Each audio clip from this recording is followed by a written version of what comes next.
Hello guys, तो कैसे हैं आप सब। आई होप कि आप सब अच्छे होंगे। तो आज हम लोग फिर से लेकर आए हैं आपके लिए एक बिल्कुल नई स्टोरी। और बिना देरी के स्टार्ट करते हैं हमारी आज की स्टोरी। तो ये जो स्टोरी है ये वेस्ट बंगाल की है।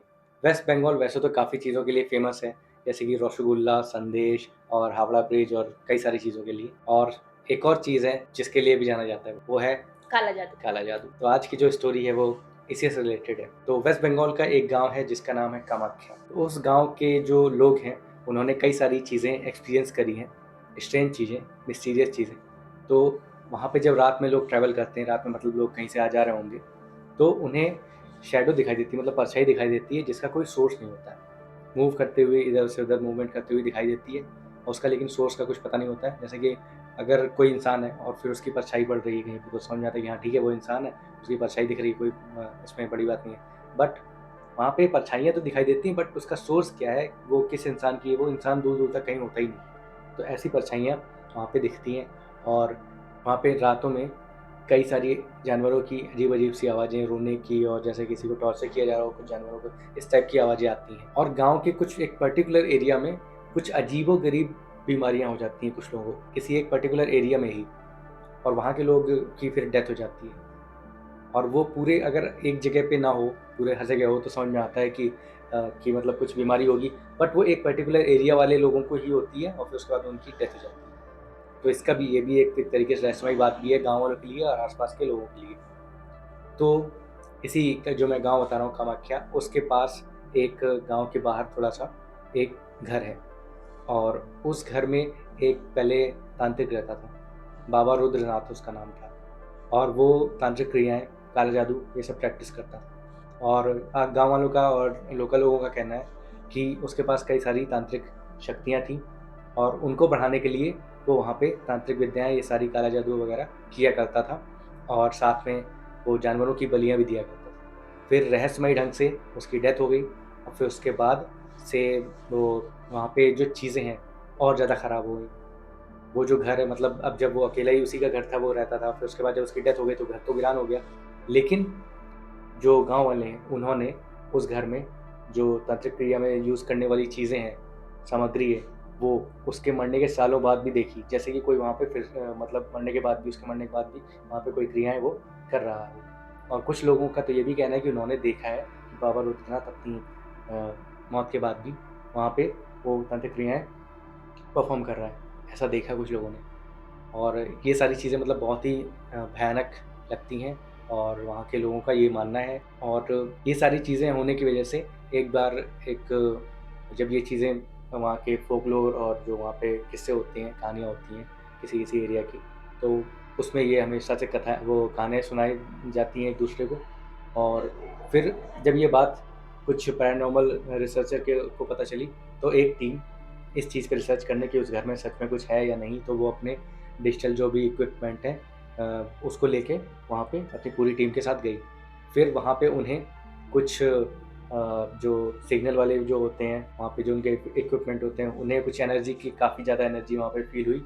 और मतलब जो उनके इक्विपमेंट होते हैं, उन्होंने वो मॉनिटर करी कि काफ़ी ज़्यादा वहाँ पे एनर्जी है। और कुछ कोल्ड स्पॉट्स ऐसा माना जाता है कि जहाँ पे आत्मा वगैरह होती है, वहाँ पे काफ़ी ठंडक होती है, वहाँ पे कुछ कोल्ड स्पॉट्स भी होते हैं वहाँ पे, तो वो भी वहाँ पे मेज़र किए गए उन इक्विपमेंट्स के द्वारा।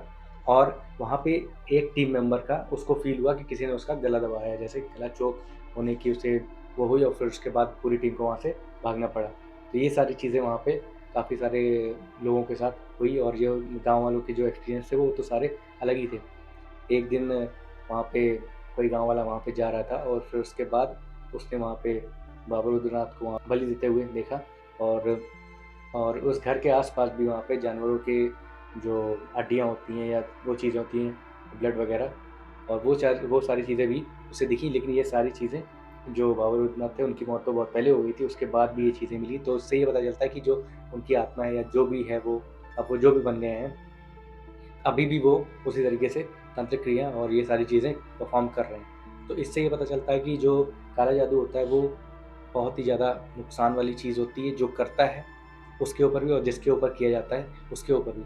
तो गाँव वाले और बाकी सारे लोग जो वहाँ के जब भी पूजा वगैरह होती है, वहाँ के जो लोकल देवी-देवता होते हैं, उनके से जब प्रार्थना करते हैं, कुल देवी और जो भी लोग वहाँ पे एरिया वाइज़ भी अलग-अलग लोग अपने लोकल देवी देवता भी मानते हैं वहाँ पे, तो उनकी जब पूजा होती है, कोई भी त्यौहार होता है, तो वहाँ पे वो उनसे प्रार्थना तो करते हैं और साथ में अपनी रक्षा के लिए भी कि वो जो बाबा रुद्रनाथ हैं, उनकी आत्मा से या उनके जो काला जादू की तंत्र विद्या है, तो उससे गाँव का नुकसान या ना हो, इस सब के लिए भी वहाँ पे प्रार्थना करते हैं। और उनका जो गाँव वाले हैं, वो उस तरफ जाने से अवॉइड ही करते हैं कि वहाँ पे ना जाएँ, क्योंकि जब उन्हें पता है कि वहाँ पे ऐसी कोई चीज़ है, तो ऐसे जब खतरा पता होते हुए भी कोई वहाँ पे क्यों ही जाएगा, तो फिर वो लोग अवॉइड करते हैं उस एरिया को जाने से। और उन्होंने वहाँ से वो जो मेन रास्ता था, उससे वो उस रास्ते से उन्होंने जाना बंद ही कर दिया है।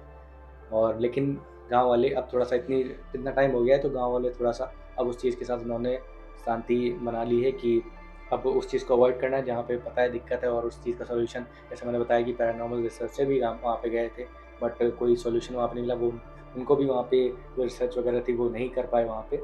और गाँव वाले वहाँ पे गलती से अगर कोई बच्चा या कोई वहाँ पे जो भैंस चराने या गाय चराने या बकरी चराने वो लोग जाते हैं, कोई गलती से अगर वहाँ पे चला जाता है, तो उसे ऐसा फ़ील होता है, वहाँ का जो एटमॉस्फियर है, वो थोड़ा-सा हैवी फ़ील होता है कि वहाँ पे जाके एनर्जी काफ़ी ज़्यादा नेगेटिव हो जाती है, वाइब बहुत ही नेगेटिव आती है कि वहाँ पे बुरे-बुरे ख़्याल आने लगते हैं कि सुसाइड कोई कर ले, या मतलब बुरे विचार आने लगते हैं कि इंसान वो नेगेटिव डिप्रेशन में चला जाए, इस टाइप के।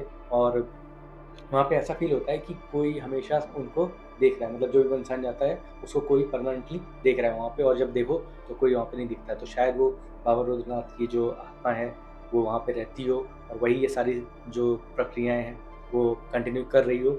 और उसे नहीं पसंद है कि वहाँ पे कोई भी और आए इंसान, जैसे कि मैंने बताया था कि जो टीम आई थी रिसर्च करने, उसको भी उन्होंने वहाँ पे डरा के और भगा दिया। अगर वो लोग ना जाते तो शायद उनकी डेथ भी हो जाती।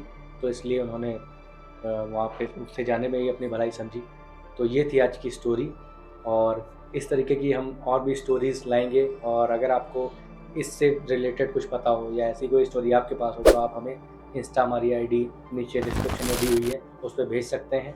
और भी स्टोरीज़ हमारी चैनल में पड़ी हुई हैं, तो अगर आपने अभी तक नहीं देखी हैं, तो वो भी आपको मिल जाएँगी प्लेलिस्ट में। और स्टोरीज़ करके हमारे चैनल पे प्लेलिस्ट में पड़ी हुई हैं सारी स्टोरीज़। और हमारी जो स्टोरीज़ हैं, वो हर दूसरे दिन आती हैं रात के 9 बजे। तो आप देख सकते हैं, प्रीमियर होता है, आप लाइव भी देख सकते हैं या बाद में भी देख सकते हैं। और अगर आपको फ़नी कंटेंट में भी इंटरेस्ट है, हमारे इंस्टा आईडीज़ पे भी और साथ में यूट्यूब पे शॉर्ट्स पे भी हमारे फ़नी कंटेंट आता है, तो आप वो भी चेक कर सकते हैं। मिलते हैं हम लोग नेक्स्ट वीडियो में किसी और टॉपिक और किसी और रहस्यमयी कहानी के साथ। तब तब तक तक के के लिए लिए गुड गुड नाइट नाइट और और जय जय श्री श्री राम। राम।